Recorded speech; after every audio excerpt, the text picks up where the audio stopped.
Olá, meu irmão, minha irmã.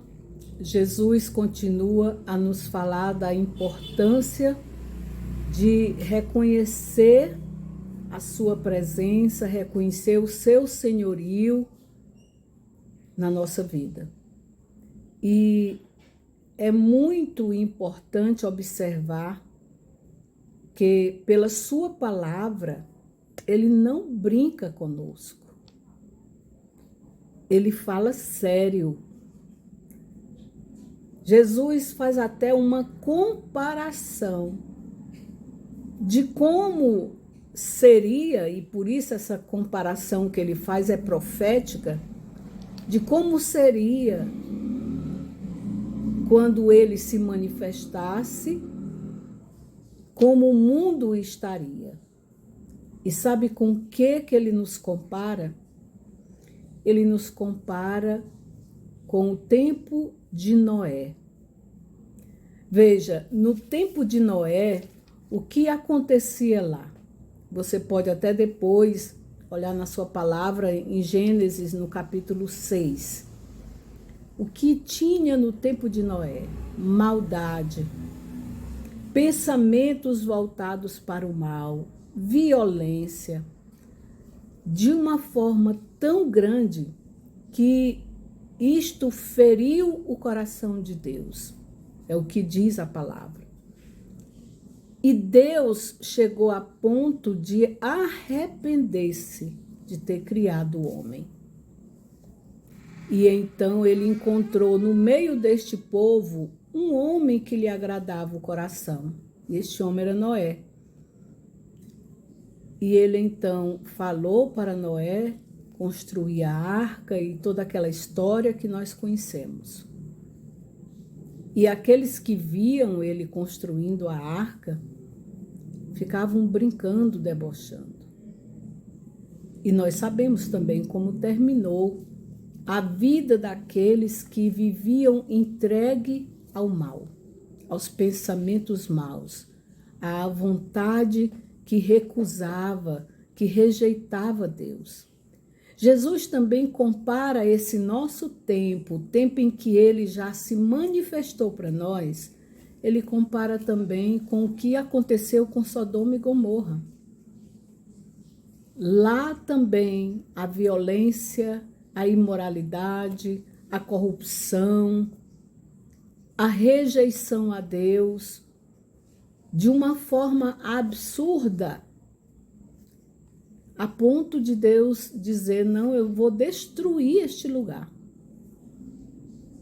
E Moisés ficou intercedendo, pedindo, e ainda conseguiu deixar fora desta destruição a família de Ló. Veja bem, é Deus que compara. A palavra diz assim, no evangelho de hoje: como ocorreu nos dias de Noé, acontecerá do mesmo modo nos dias do Filho do Homem. E este dia do Filho do Homem é o tempo que nós estamos vivendo. É o tempo em que Deus já se manifestou para a humanidade. Já resgatou os homens para o Pai.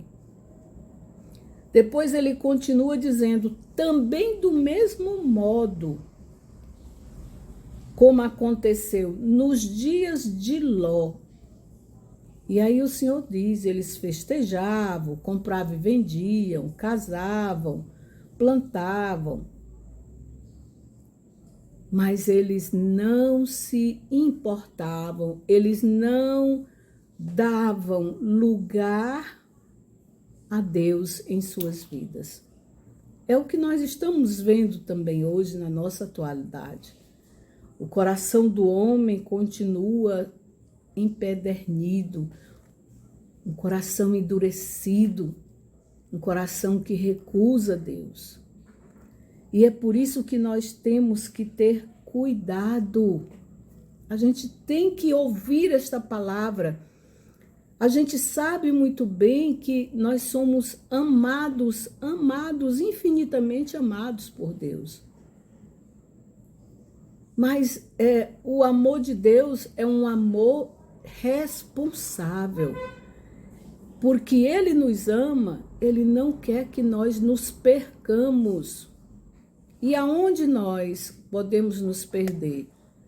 Nos perder na vontade do nosso coração, nos perder nos desejos da carne, nos perder nos envolvendo no mundo e nos afastando de Deus. Olhe bem para a sua vida. Tudo que você tem de bom é Deus que concede. Tudo que você pensa de bom, que você constrói, é Deus que concede, é Ele que dá. E mesmo assim, continuamos rejeitando o domínio de Deus na nossa vida. E esse domínio se dá pela presença do seu Espírito em nós. Então, se nós queremos ser diferente e ter um final diferente do que aqueles que viveram no tempo de Noé e no tempo de Ló, então nós precisamos nos deixar conduzir pelo Espírito Santo que habita em nós. Somente pela condução do Espírito Santo na nossa vida é que nós vamos, inclusive, não querer salvar a nossa pele. Nós vamos ter a coragem de perder a nossa vida por causa de Jesus. Então a gente vai se entregar à morte. Sim, à morte, mas veja bem qual é a morte. A morte do egoísmo, a morte do individualismo, a morte da ganância, a morte do pecado em nós. É isto. Quando eu morro para o mundo, eu vivo para Deus. É este o alerta que Deus está fazendo a cada dia para nós. Porque Ele nos ama. Porque nós precisamos ouvir. Nós precisamos viver o que Ele nos ensina. E ter muito cuidado para não nos deixar enganar pelas coisas fáceis que nos prometem prazer, que nos prometem uma falsa paz, uma falsa felicidade, um falso equilíbrio. Tudo isso passa.